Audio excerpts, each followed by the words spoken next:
kepada Bapak Hafsoro untuk waktu dan tempat kami persilahkan untuk memberikan paparan sekitar 30 menit. Terima kasih.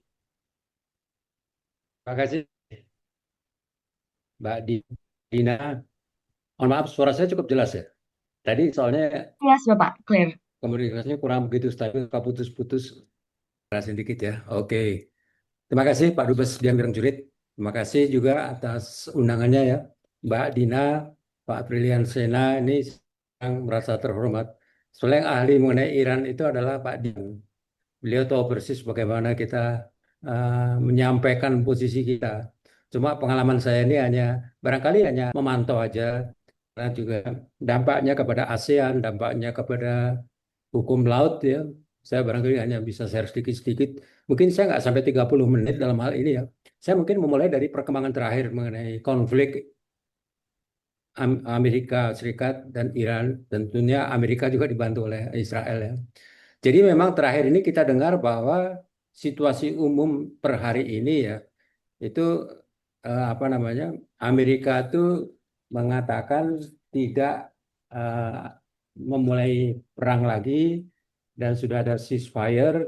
Mereka sudah mengatakan bahwa situasi konflik ini Amerika nggak akan anu lagi apa, menyatakan Kongres ya, perang dengan Iran telah berakhir. Ini disampaikan Jumat oleh Trump dalam pidatonya kepada Kongres. Dan kita juga tahu dampak dari perang ini yang boleh dikatakan ya Pak, setuju sama saya, hancur-hancuran dari tanggal 28 Februari sampai hari ini itu masih belum selesai. Nah, pertanyaannya adalah dengan Amerika mengatakan demikian, apakah perang benar-benar berhenti gitu ya. Jadi memang bolak-balik itu perundingan antara delegasi dan juga delegasi Amerika. Jadi saya katakan bahwa Presiden Trump telah memberitahu kepada Kongres hari Jumat yang lalu ya, bahwa permusuhan antara Amerika dan Iran itu telah berhasil. Nah, ini menyusul gencatan senjata yang telah bertahan dari dulu, dari April itu sampai Mei ini. Dan beliau mengatakan tanggal 7 ya, 7 April dia mengatakan bahwa pokoknya yang namanya ceasefire ini berpanjang. Jadi kalau kalau kalau kita lihat ini agak kontradiktif juga ya. Yang pertama tanggal 28 itu permusuhan, dan tanggal 7 gencatan senjata 2 minggu. Nah, sekarang itu diperpanjang, tidak ada baku tembak. Ini masalahnya yang terjadi ini pernyataan sepihak yang dilakukan ini betul-betul sesuai dengan maksudnya Amerika dan apakah disepakati juga oleh Iran, ya kan? Kalau kita lihat kasus Belinya ini kan sebetulnya kan Iran diserang, diserang habis-habisan. Jadi pemimpinnya diserang, cucunya diserang juga, meninggal juga gugur, dan 3.400 penduduk sipil itu gugur gitu ya. Jadi kita juga prihatin juga, kita sedih. Pak Dian juga kan dalam berbagai. Nah, dengan pemutusan atau keputusan secara sepihak mengatakan bahwa perang selesai, ini apakah berarti perang selesai? Nah, tentunya kita juga harus mendengarkan bagaimana pernyataan juga dari Iran, bagaimana juga pernyataan dari lembaga-lembaga internasional yang selama ini juga memantau ya masalah-masalah ini, yaitu PBB, kemudian juga IAEA juga, itu bagaimana itu? Nah, terus terang Februari yang lalu itu penyelesaiannya gimana? Belum lagi yang dilakukan Amerika, aset-aset Iran yang sejak beberapa tahun lalu tuh udah cukup lah Pak Dian, jutaan lalu. Itu bagaimana? Apakah masih di keep sama Amerika? Terus bagaimana? Jadi kalau kalau kita lihat begini, kita juga harus waspada, hati-hati, dan juga betapa juga menderita akibat perang Amerika. Ini satu hal yang kalau menurut saya itu perlu perlu dicek sekali lagi. Sikap Iran itu apakah mau menerima begini, bagaimana yang ditawarkan atau yang diminta oleh Iran itu ditanggapi dengan baik oleh oleh Amerika ya.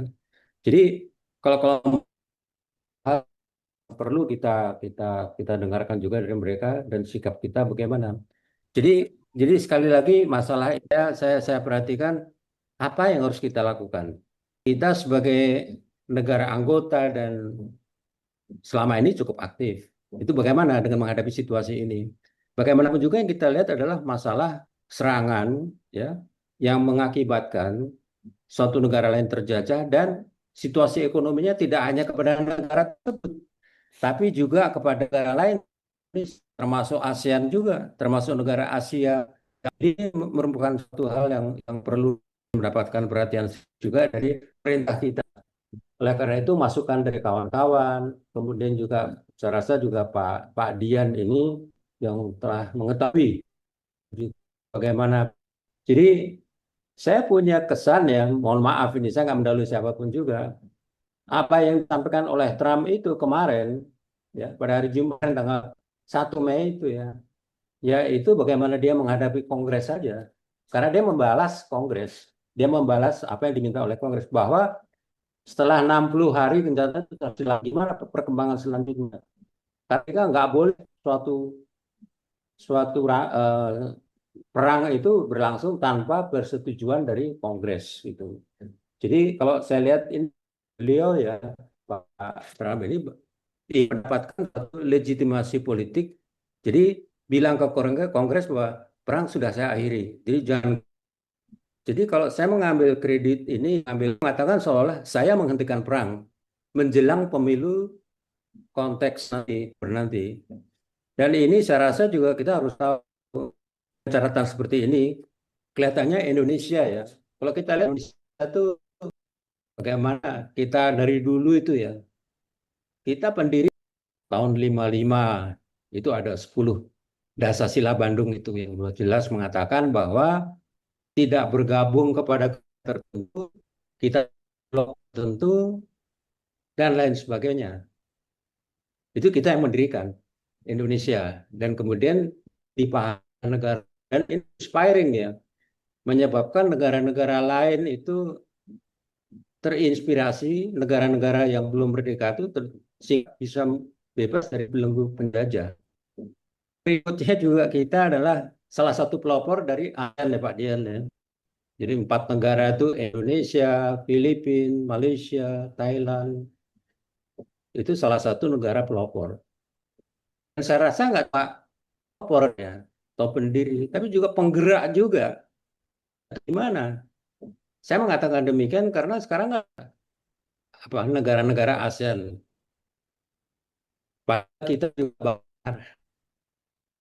ya, dengan Amerika gimana tuh? Masa kita dulu saya lihat ini apa alasan Iran ya eh, terhadap perundingan yang mandek ini kenapa kok masih merasa itu kita harus tahu yang ada di balik pemikiran Iran itu bagaimana. Seperti saya katakan tadi ya, pertama adalah mengenai penyerangan itu. Penyerangan tanggal 28 itu yang korbannya itu sudah saya sampaikan itu banyak sekali. Terus kemudian penyelesaian selanjutnya gimana? Terkait dengan masalah-masalah keamanan, ya. Kemudian juga masalah pengayaan apa, uranium itu. Ini kan sampai sekarang belum jelas. Dan persyaratan yang diberikan oleh Trump tadi ya bukan Amerika, saya setuju tadi. Ini juga membuat semua orang juga bingung, loh, ini gimana sih? Sebetulnya mempermainkan ini siapa? Jelas ini kacau nih dunia nih. Jadi kalau menurut saya ini memang kita harus tahu bagaimana langkah-langkah yang dilakukan, tapi apa yang dipegang oleh Trump ini. Dan setiap saat begitu mau perundingan, mau berangkat ke Islamabad, itu dengan kata-kata yang betul-betul tidak diplomatis gitu. Jadi mau perang nggak jadi, mau terus atau gimana gitu. Sementara yang menanggung akibatnya ini juga kita semuanya, termasuk juga negara-negara miskin yang sangat membutuhkan minyak ini untuk keperluan mereka juga. Jadi saya hanya menambahkan sedikit, saya setuju dengan apa yang disampaikan Pak Dubes Dian Wiringjuri tadi, dan penekanannya nanti tentunya apa yang harus kita lakukan sebagai negara ya, sebagai Indonesia, sebagai sahabat Iran ini, apakah kita aktif, proaktif, ataukah kita akan diem saja dengan melihat jejak kita selama ini yang sangat-sangat bagus dengan siapapun juga. Dan saya setuju dengan apa yang kata Pak Pak Dian tadi, bahwa kita harus konsekuen selama kita juga menjadi anggota OKI, anggota D8, gerakan non-blok ya, saya tambahin juga. Ini tentunya kan udah jelas menjunjung tinggi aspirasi dari negara-negara berkembang termasuk juga Iran, termasuk juga negara Indonesia. Saya rasa itu aja barangkali Mbak Dina ya. Saya terima kasih sekali lagi atas uraian tadi. Baik.